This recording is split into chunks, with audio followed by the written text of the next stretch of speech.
दोस्तों, मित्रता का जीवन में एक अलग ही स्थान है और जीवन में मित्रता ना हो तो जीवन का आनंद भी नहीं है। याद रखो मित्रों, मित्रता जीवन में उतनी ही आवश्यक है जितना कि सांस लेना।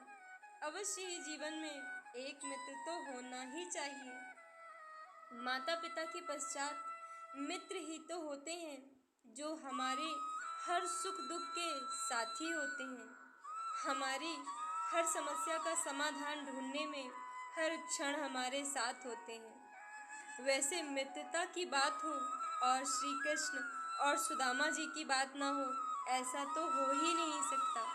तो चलिए आज श्री कृष्ण और सुदामा जी की मित्रता की एक और कहानी सुनते हैं। एक बार की बात है, सुदामा जी और कृष्ण जी गुरुकुल में रहा करते थे और एक बार गुरु माँ ने सुदामा जी को चने देकर कहा कि इनमें से आधे चने श्री कृष्ण को दे देना और तुम दोनों जाकर जंगल से लकड़ी बीन लाओ। फिर दोनों जंगल में लकड़ी बीनने चले जाते हैं।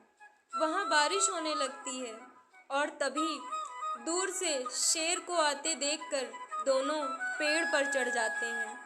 फिर सुदामा ऊपर की ओर और पेड़ पर श्री कृष्ण नीचे की ओर बैठे होते हैं। सुदामा जी अपने पल्लू से चने निकालकर खाने लगते हैं और चने खाने की आवाज़ सुनकर श्री कृष्ण जी कहते हैं कि अरे ये कट कट की आवाज़ कैसी आ रही है, तुम कुछ खा रहे हो क्या मित्र? सुदामा जी कहते हैं नहीं नहीं, ये तो सर्दी के मारे मेरे दांत कटकटा रहे हैं। ये सुनकर श्री कृष्ण जी कहते हैं अच्छा, बहुत सर्दी लग रही है क्या? सुदामा जी कहते हैं हाँ मित्र, मुझे बहुत ठंड लग रही है। यह सुनकर कृष्ण जी कहते हैं कि मुझे भी सर्दी बहुत लग रही है और सुना है कि कुछ खाने से शरीर में गर्मी आ जाती है, तो लाओ वो चने जो गुरु माता ने हमें खाने के लिए दिए थे, दोनों मिल बांट कर खा लेते हैं।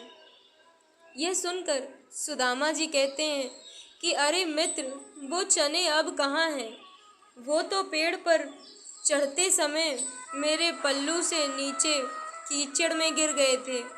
यह सुनकर श्री कृष्ण जी समझ जाते हैं और वो कहते हैं कि अरे यह तो बहुत बुरा हुआ।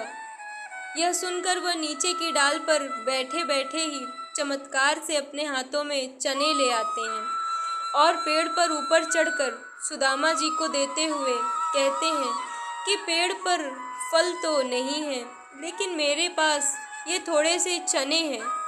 सुदामा जी कहते हैं कि तुम्हारे पास ये चने कहाँ से आए? तब कृष्ण जी कहते हैं कि मुझे भूख ज़रा कम लगती है ना, इसीलिए पिछली बार जब गुरु माता ने हमें चने दिए थे तो इनमें से कुछ चने मेरी होटल में बंधे ही रह गए थे, तो ले लो, अब ये चने जल्दी से खा लो। ये सुनकर सुदामा जी कहते हैं कि नहीं नहीं मित्र, मैं इन्हें नहीं ले सकता। तब कृष्ण जी पूछते हैं कि आखिर तुम इन्हें क्यों नहीं ले सकते? सुदामा जी रोने लगते हैं और रोते हुए कहते हैं क्योंकि मैं इनका अधिकारी नहीं हूँ और मैं तुम्हारे मित्र का अधिकारी भी नहीं हूँ। मैंने तुम्हें जो धोखा दिया है कृष्ण, मुझे क्षमा कर दो। कृष्ण जी कहते हैं अरे मित्र, जिसे मित्र कहते हो उससे क्षमा मांगकर उसे लज्जित नहीं किया करते मित्र।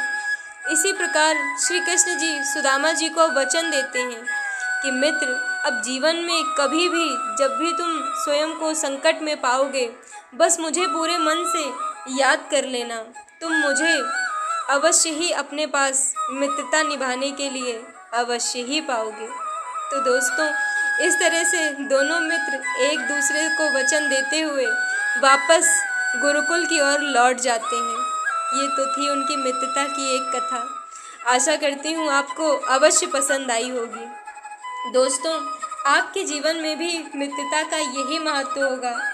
अपने सबसे अच्छे मित्र का नाम कमेंट बॉक्स में लिखना बिल्कुल मत भूलिएगा और अवश्य बताइएगा कि आपके जीवन में मित्रता का क्या स्थान है। दोस्तों, मित्रता जीवन में बहुत ही आवश्यक है, क्योंकि जीवन में जैसे जैसे हम बड़े होते हैं एक अवश्य मित्र की ज़रूरत पड़ती है।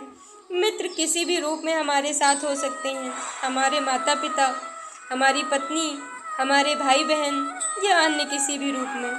एक अच्छे मित्र का होना जीवन में सौभाग्य के समान है। तो आज के लिए बस इतना ही। आशा करती हूँ आपको ये वीडियो पसंद आया होगा। तो प्रेम से बोलिए राधे राधे, राधे राधे।